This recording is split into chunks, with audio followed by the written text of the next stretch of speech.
하나님 말씀 받겠습니다. 여호수아 1장 5절에서부터 7절까지 말씀입니다. 여호수아 1장 5절에서부터 7절까지 말씀입니다. 시간 나같이 하나님 말씀 받겠습니다. 시작. 내 평생에 너를 능히 대적할 자가 없으리니 내가 모세와 함께 있었던 것 같이 너와 함께 있을 것임이라. 내가 너를 떠나지 아니하며 버리지 아니하리니 강하고 담대하라.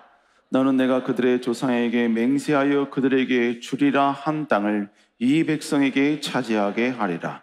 오직 강하고 극히 담대하여 나의 종 모세가 내게 명령한 그 율법을 다 지켜 행하고 우로나 좌로나 치우치지 말라. 그리하면 어디로 가든지 형통하리니. 아멘. 오늘 본문을 통하여서 비전의 프린시플 6번째입니다. 부름받은 자에 대한 하나님의 접근이라는 제목으로 여러분과 같이 좀 말씀을 나누겠습니다. 오늘 본문은 하나님께서 여호수아에게 내가 어떤 방향으로 여호수아를 사용할 것인지에 대한 그 확신을 먼저 주셨죠. 그리고 연이어서 이제 하나님께서 여호수아를 향한 계획이 무엇인가, 그리고 그 계획을 이루기 위해서 이제 여호수아 네가 어떤 모습으로 갖춰야 될 것인가, 바로 이것을 오늘 본문에서는 우리에게 설명을 해주고 있습니다. 자, 그러니까 하나님께서는요, 하나님의 백성들을 부르실 때 일정한 어떤 원칙, 일정한 어떤 프로세스에 의해서 그들을 부르시고 그들을 점점점 하나님의 사람으로 세워가는 것을 보게 됩니다. 저희 청년 가운데 이제 지난번에 한 달 전에 결혼을 했긴 했어요. 청년 중에 이 파일럿이 있습니다. 이 비행기 조종사가 있는데 제가 그 청년에게 물었습니다. 아무개야, 비행기 그 시동은 어떻게 거니? 엔진 시동은 어떻게 거니? 이렇게 저는 아주 간단하게 질문을 했거든요. 그랬더니 그냥 카톡을요, 그러니까 몇 수십 개를 쭉쭉쭉쭉 보내왔습니다. 그리고 막 여러 가지 전문 용어를 다 기록을 해놨고 그 전문 용어가 어떤 의미인지까지도 전부 다 설명을 해주면서 전부 다 기록을 해놨습니다. 근데 결론은요, 쭉 읽어봐도요 잘 몰라요. 모릅니다. 왜냐하면 다 전문 용어니까.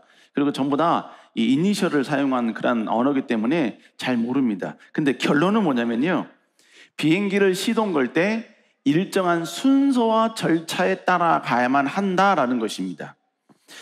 그 청년이 이야기해 줬는데 잘 이해가 안 돼서요, 여러 유튜브를 보고 이제 제가 한번 다시 공부를 했습니다.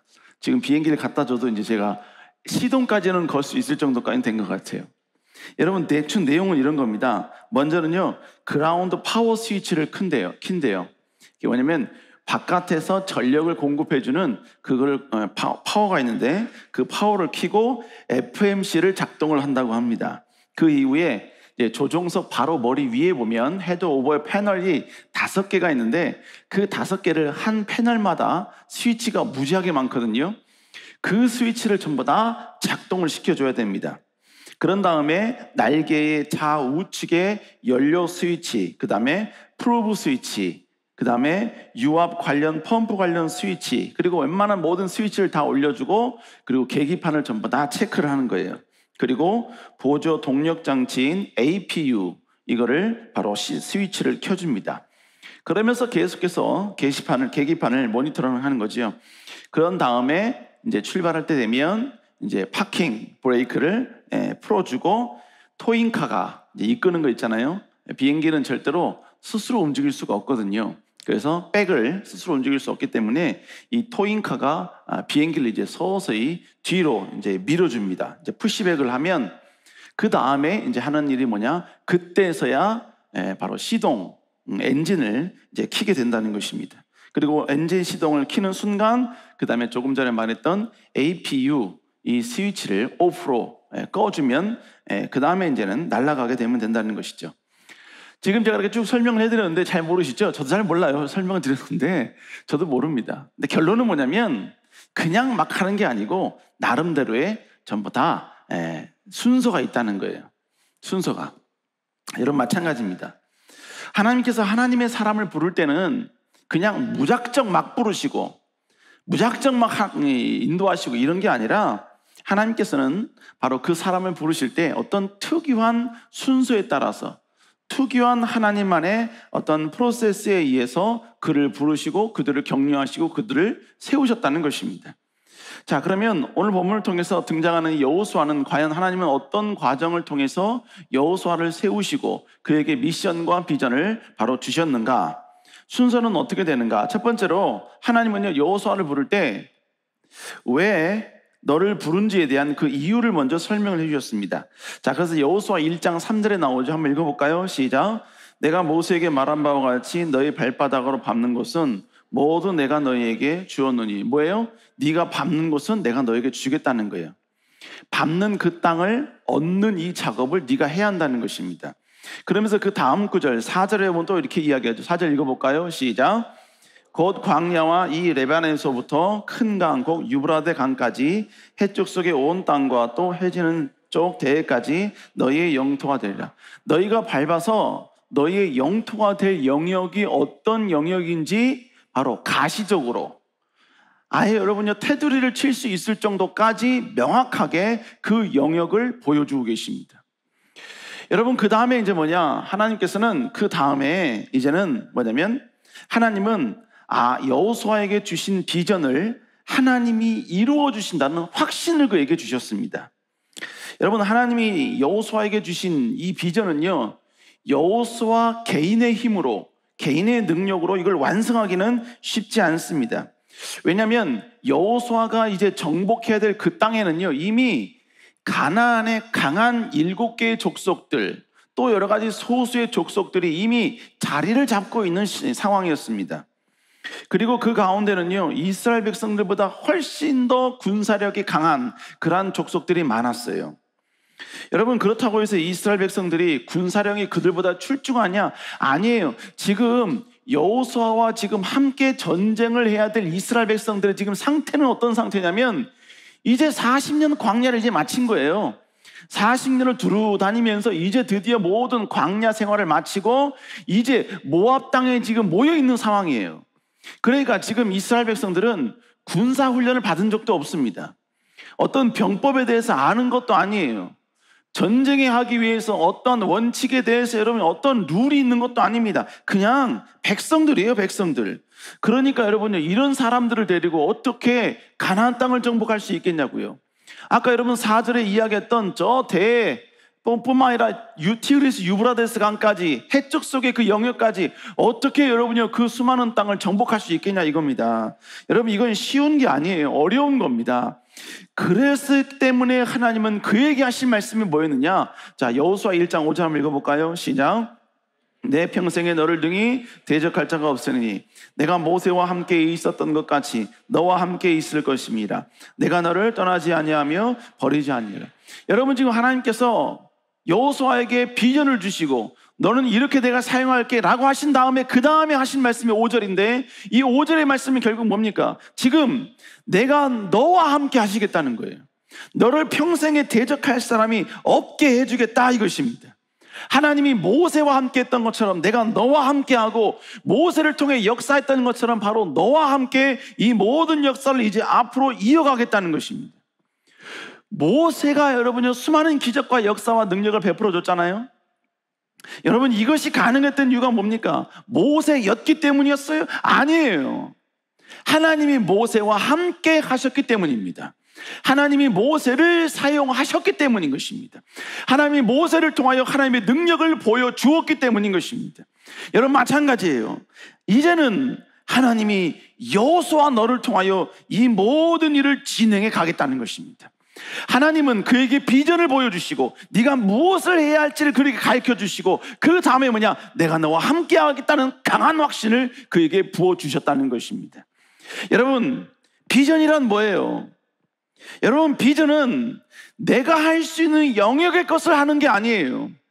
내 힘과 내 노력은 할 수 없는 영역의 것, 도저히 내 모든 지금까지 갖춘 그 모든 나의 능력과 나의 힘으로는 도저히 정복할 수 없고 도저히 내 것으로 쟁취할 수 없고 이룰 수 없는 그 모든 것들, 그러나 하나님의 영광을 위하여 정말로 여러분 해야 될 것들, 하고 싶은 것들, 여러분, 이것이 진정한 비전이 되는 거예요.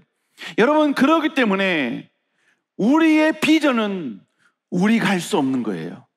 그렇기 때문에 하나님께서는 여호수아에게 찾아오셔서 내가 반드시 너를 통하여 이 위대한 역사를 이루시겠다. 내가 반드시 모세와 함께 했던 것처럼 내가 너와 함께하고 절대로 너를 떠나지 않겠다. 여러분, 하나님께서 계속해서 여러분 여호수아에게 확신을 지금 주고 계신다는 것입니다. 여러분, 이건 우리의 삶도 마찬가지예요. 하나님께 쓰임받고 싶은 열정이 내 안에 있어요.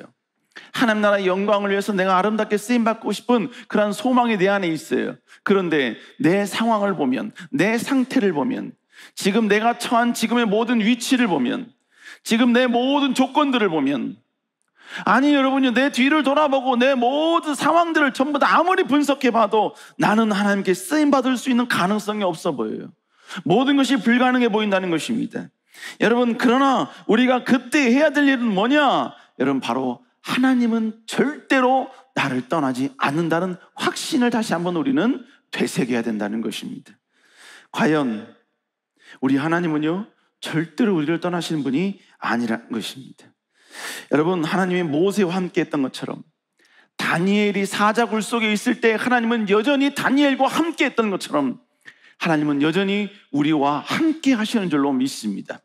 여러분, 그러기 때문에 우리가 때로는 좌절할 수밖에 없는 상황이 찾아오고 낙심할 수밖에 없는 그런 여건이 우리에게 찾아오고, 여러분, 이 모든 것이 잘 될 줄 알고 도전했는데 실패가 찾아오고, 하나님이 영광을 위하여 전진했는데 그 전진하는 모든 인생의 모든 걸음걸음 속에 여러분 인생의 장애물 때문에 내가 지금 넘어지고 그 안에 주저앉았을지라도 우리는 다시 한번 주님 앞에 외쳐야 하는 것입니다. 하나님은 절대로 나를 포기하지 아니하신다. 내가 지금 실패했어도, 좌절할 수밖에 없는 지금의 이 상황에 내가 직면해 있을지라도, 심지어 지금 아무것도 보이지 않는 상황이라 할지라도 우리 하나님은 반드시 나와 함께 하신다. 모세와 함께 했던 것처럼 나와 함께 하신다. 우리 사람들 여러분, 이 놀라운 확신을 다시 한번 회복할 수 있는 여러분 되시기를 다시 한번 주의 이름으로 축복합니다. 세 번째로, 하나님은요, 환경이 아니라 여호수아의 마음을 회복시켜 주셨다는 거예요.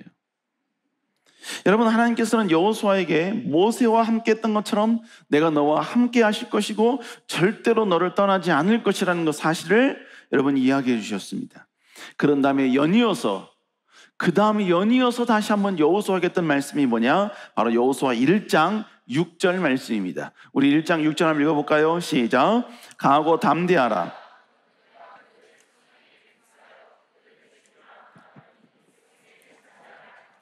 본문에 보니까 여러분, 하나님께서 그 다음으로 하신 일이 뭐냐? 여호수아에게 담대해라. 모세와 함께 했던 것처럼 내가 너와 함께한다. 내가 너를 떠나지 아니한다. 여러분, 이렇게 그에게 확신을 주신 다음에 그 다음에 하신 일이 뭐냐? 바로 여호수아의 마음을 다독거려 주고 계시는 것입니다. 지금 사실 여호수아는요, 두려워하고 있습니다. 두려워하고 있어요. 여러분, 성경 여호수아 1장서부터 마지막 1장에 쭉 11장까지 11절까지 쭉 보면요, 주님께서 여호수아에게 강하고 담대하라라는 이 말을 여러분 3번을 계속해서 이야기합니다. 여러분, 주님께서 강하고 담대하라라고 계속해서 여러분 연이어서 이야기한다는 얘기는 지금 여호수아는 강함을 잃어버렸다는 이야기예요. 담대함을 잃어버린 상황 가운데 있다는 것입니다. 여러분, 그도 그럴 것이 지금 여호수아의 상황은 담대함과 강함을 잃어버릴 수밖에 없는 모든 상황들로 충만했습니다. 먼저 여러분, 여호수아보다 모세가 너무 강했어요. 자기의 선임 리더가, 선임 지도자가 너무나 강했어요. 그에 비해서 여호수아는 모세에 비해서 훨씬 능력이 부족하거든요. 그러니까 여러분, 불안한 거예요. 초조한 겁니다. 그리고 더 큰 위기는 뭐냐? 지금 모세가 죽었음에도 불구하고 이스라엘 백성들은 여전히 모세를 그리워하고 있습니다. 게다가 여러분, 이들은 아직 여호수아를 자기들의 지도자로 100% 인정한 건 아니야. 물론 여러분, 모세가 죽기 직전에 여호수아에게 기름을 붓긴 했어요. 기름을 붓긴 했지만 아직 이스라엘 백성들이 여호수아를 우리를 이끌 진정한 지도자로 100% 마음을 다해서 아직 인정한 건 아니에요. 그의 말에 대해서 어떤 반응을 보일지 몰라요.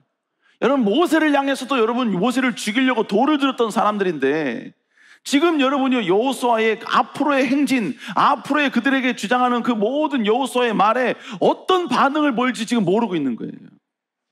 게다가 지금 여호수아에게 지금 남은 일이 뭡니까? 남은 일이 뭐예요?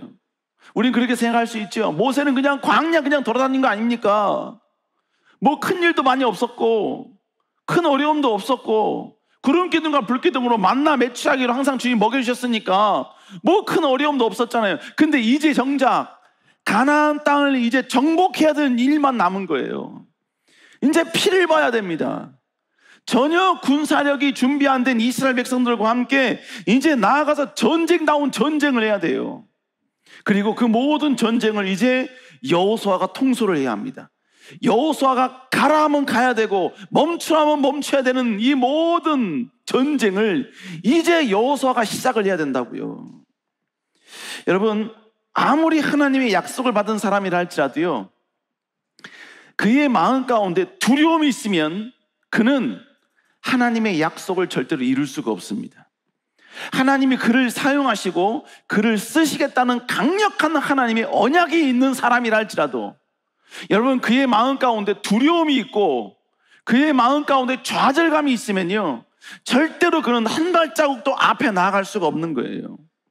왜냐하면 사람은 두려우면 도망가게 돼 있고 두려우면 주저앉게 돼 있기 때문에 그런 것입니다. 여러분, 그 예가 바로 이스라엘 백성들이 블레셋과의 전쟁 가운데 이 모든 게 많이 그런 두려움의 모습이 나타납니다.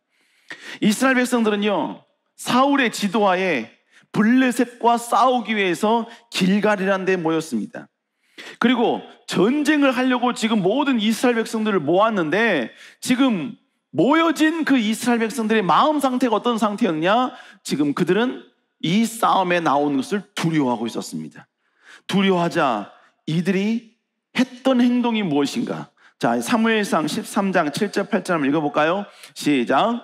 어떤 히브리 사람들은 요단을 건너 갓과 길르앗 땅으로 가되 길갈에 있고 그를 따른 모든 백성은 떨더라.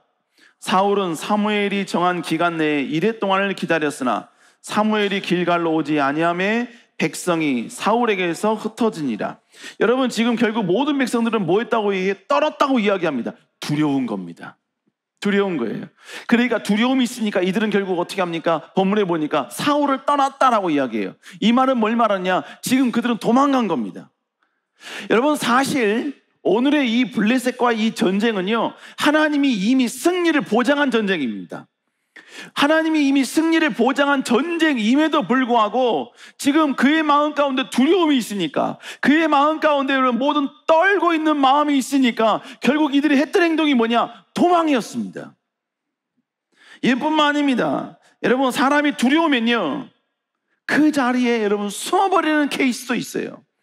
그게 바로 골리앗과의 전쟁이 그랬습니다. 블레셋으로부터 이미 하나님은 승리를 주겠다고 약속은 이미 해놨어요. 그럼에도 불구하고 그들은 골리앗이 두려우니까 그들은 어떤 행동을 합니까? 자, 우리 한번 사무엘상 17장 11절 읽어볼까요? 시작. 블레셋 사람의 이 말을 듣고 놀라 크게 두려워하니라. 이들이 지금 블레셋의 이 장수의 말을 듣고 그들이 두려워했습니다. 두려워하니까 골리앗이 나와서 하나님을 모독하고 하나님을 욕해도 누구 하나 나서지 못했습니다. 모두가 다 여러분이요, 그들의 진지에 숨어가지고 그들의 생명을 유지하기에 바빴다고요. 지금 이 전쟁은 이미 승리가 보장된 전쟁입니다. 그럼에도 불구하고 그들 마음 가운데 두려움이 있으니까 하나님의 이름이 땅에 떨어져도, 하나님의 이름이 모독을 당해도, 하나님의 이름이 저 여러분요 할례받지 않는 이방인에 의해서 짓밟힘을 당하는 그 순간에도 그들은 모른 척하고 있는 거예요. 침묵하고 있는 것입니다. 여러분, 결국 뭘 말하는 겁니까? 두려움은 하나님의 약속이 있다 할지라도, 하나님이 이미 승리의 보장을 그들에게 주셨다 할지라도 도망가게 돼 있습니다. 그 자리에 떨게 돼 있습니다. 그 자리에서 실망하게 돼 있고, 그 자리에서 여러분 불안하게 돼 있고, 그 자리에 바보처럼 무기력하게 여러분요 앉아있는 존재가 될 수밖에 없다는 것입니다. 여러분, 그래서 여러분, 하나님은 쓰실 하나님의 사람을 위하여, 그를 위하여 하나님이 제일 먼저 하신 일, 그 다음에 하신 일이 뭐냐? 바로 그의 마음 가운데 있는 두려움을 제거해 주기 시작했다는 거예요. 그래서 오늘 본문에 계속해서 여러분, 하나님이 여호수아에게 나타나서 하신 말씀이 뭐냐? 강하고 담대하라. 두려워하지 말라. 내가 너와 함께합니다. 내가 너를 떠나지 않으리라. 여러분, 계속해서 하나님은 그의 마음 가운데 강함을 말씀하셨고, 그리고 두려워하지 말라고 계속 그에게 강조하고 계셨던 것입니다. 여러분, 이것은 우리의 삶도 마찬가지예요. 우리 삶도 마찬가지입니다. 여러분, 우리 하나님의 강력한 성령의 역사가 인재하고, 내가 하나님 나라 영광을 위해서 멋진 헌신을 하고 멋진 충성을 하고, 아니면 비전을 향하여 내가 전진하려고 할 때 우리는 우리식으로 하나님을 해석할 때가 있어요. 무슨 얘기냐? 하나님이 우리를 사용하시려고 한다면, 하나님 우리를 통해 영광 받기를 원하신다면, 그러면 제일 먼저 하나님은 우리의 환경을 먼저 바꾸어 주실 거야. 우리의 모든 문제를 해결해 주실 거야. 나의 모든 가시를 전부 다 빼어 주실 거야. 여러분, 우리는 그렇게 기대를 합니다. 여러분, 그러나 절대로 그렇지 않다는 것입니다. 절대로 그렇지 않아요. 하나님은 은혜를 경험하고 강력한 성령의 능력을 체험해서 여러분 마음 가운데 하나님 나라 영광을 위해 쓰임받고 싶은 거룩한 비전을 품고 있는 사람에게 제일 먼저 그의 환경을 바꿔주는 게 아니에요. 그의 문제를 바꿔주는 게 아닙니다. 그의 모든 여러분요 형통을 먼저 해결해 주는 게 아니에요. 하나님이 제일 먼저 하시는 게 뭐냐? 바로 우리 마음 가운데 강함을 회복시켜 주시는 것입니다. 두려움을 제거해 주시는 거예요. 여러분, 그래서 하나님은요 우리 마음 가운데 제일 먼저 여러분요 할 수 있다는 자신감을 우리에게 부어주시는 거예요. 지금 부족할지라도 연약할지라도 하나님이 함께 하시면 된다는 여러분 그런 강함, 그런 능력, 이걸 우리 마음 가운데 부어주시는 거예요. 지금 떨 수밖에 없는 상황이야. 불안할 수밖에 없는 상황이야. 그럴지라도 그 불안할 수밖에 없는 상황에서 왠지 모를 평안, 왠지 모를 화평이 내 안에 찾아오는 거예요. 여러분, 그래서 성령의 열매가 뭡니까? 성령이 우리에게 임재했을 때 나타나는 그 여러분 열매가 뭐예요? 사랑과 희락과 화평이라고 이야기하고 있습니다. 화평이 결국 무엇을 말하는 겁니까? 불안한 상황이지만 불안해하지 않는 거예요. 두려워할 수밖에 없는 상황인데 두려워하지 않는 거예요. 내 마음 가운데 초조할 수밖에 없는 상황인데 초조하지 않는 거예요. 모든 것이 전부 다 나를 무섭게 하고 여러분 모든 것을 여러분 좌절할 수밖에 없는 상황인데 좌절이 안 되는 거예요. 오히려 내 마음 가운데 평화가 찾아오고 화평이 찾아오는 것, 이게 바로 강력한 주님과의 만남이 있는 자에게 나타나는 모습이라는 것입니다. 여러분, 그래서 성경에 보면요 하나님의 강력한 성령의 역사가 여러분요 마가의 다락방에 임했을 때, 그 마가의 다락방에 여러분요 120 문도가 여러분 어디도 나가지 아니하고 그 마가의 다락방에 여러분요 옹기종기 모여있던 그들이 강력한 성령의 역사가 그들에게 임했을 때 그들이 했던 일이 뭐였습니까? 여러분, 그들은 모든 두려움을 전부 다 여러분요 찢어버리고 밖에 나아가 예수 그리스도를 전하기 시작을 했습니다. 그들에게 핍박이 올다 할지라도 그 핍박 두려워하지 아니하고 강하고 담대한 믿음을 가지고 예수 그리스도를 증거하는데 전혀 주저하지 않았다는 것입니다. 감옥에 보내면 감옥에 가겠다는 거예요. 너희가 내 목숨을 빼앗아 가겠다면 아낌없이 내 생명을 드리겠다는 것입니다.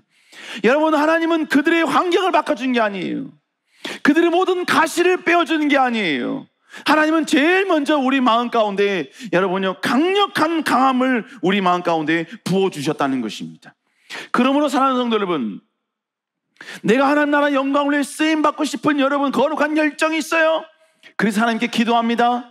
여러분, 기도할 때 환경이 바뀌어지지 않는다고, 문제가 해결되지 않는다고 여러분 그것 때문에 좌절하지 마세요. 그것 때문에 불안해하지 마세요. 여러분, 우린 다시 한번 그때 회복해야 할 것이 뭐냐? 우리 안에 있는 강함인 것입니다. 담대함인 것입니다. 절망에서 벗어나는, 여러분 안 된다는 모든 불안에서 여러분들 벗어나는 이 강함을 우리는 회복해야만 한다는 것입니다. 사랑하는 성도 여러분, 다시 한번 여러분 하나님께 이 담대함을 회복할 수 있는, 담대함의 회복을 달라고 하나님께 부르짖을 수 있는 여러분 되시기를 다시 한번 주의 이름으로 축복합니다. 축원합니다. 여러분 내 안에 담대함이 있으면요, 옛날에 불안해했던 모든 상황이 더 이상 우리에게 불안의 대상이 되지 않는 거예요. 실패했어도 여러분 그 실패가 나에게 불안함을 주지 않아요. 여러분 모든 게 다 막혔어도 여러분 그 막힌 게 나에게 절대로 여러분 나를 짓누를 수 없게 되는 것입니다. 다시 한번 사랑하는 여러분, 다시 오늘 여러분의 그 놀라운 은혜와 능력을 회복할 수 있는 여러분 되시길 다시 한번 주 여러분 축복합니다. 근데 여러분 이 두려움의 근거가 뭐예요? 이 두려움을 극복하고 날려버릴 수 있게 되는 그 근거가 뭐냐 이거예요. 여러분 그 근거는 뭐냐? 여러분 하나님이십니다. 하나님만이 이 모든 게 가능한 거예요. 그래서 여호수아 1장 6절에 뭐라고 합니까? 한번 읽어볼까요? 다시 시작. 강하고 담대하라. 너는 내가 그들의 조상에게 맹세하여 그들에게 주리라 한 땅을 이 백성에게 차지하게 하리라. 하나님이 여러분 여기서 여호수아를 향하여 강하고 담대하라고 말씀하신 이유는 네가 강하고 담대한 요건을 갖췄기 때문이 아니에요. 강하고 담대할 수밖에 없는 모든 축복이 그에게 몰려들기 때문이 아니에요. 하나님이 모든 걸 역사해 주실 것을 여러분이 이미 예정됐기 때문인 거예요. 하나님이 약속이 있기 때문에 그런 것입니다. 하나님이 자기와 함께 하시고 하나님이 이루어 주시겠다는 분명한 약속, 그 약속이 있기 때문에 우리는 다시 한번 강함을 회복할 수 있다는 것입니다. 사랑하는 여러분, 하나님은 지금도 우리와 함께 하십니다. 모세는 죽었지만 그 모세와 함께 하신 하나님은 지금도 우리와 함께 하십니다. 다니엘의 사자굴 속에 여러분 다니엘과 함께 하셨던 그 하나님이 지금도 우리와 함께 하시는 것입니다. 아무것도 없는, 누구도 여러분들 집중하지 않는, 심지어 그의 형제들조차 아버지조차 관심 갖지 않았던 그 다윗에게 하나님이 함께 하시니까 하나님은 그를 위대한 왕으로서 그를 사용하셨다는 것입니다. 그러므로 사랑하는 여러분, 이 하나님이 우리와 함께 하심을 기억하시기 바랍니다. 연약하고 부족하다 하고 여러분이요, 내 모든 약함이 우리를 주도하게 만들어서는 안 돼요. 우리와 함께 하시는 그 위대한 여러분 신앙과 믿음, 그 믿음이 우리를 다시 한번 지도하고 우리를 주도해야 될 줄로 믿습니다. 이 놀라운 하나님을 다시 한번 신뢰하며 나아갈 수 있는 여러분 되시기를 주의 이름으로 축복합니다. 축복합니다. 다시 여러분, 하나님 우리와 함께 하신다는 이 강함을, 이 놀라운 능력을 회복할 수 있기를 다시 한번 주의 이름으로 축복합니다.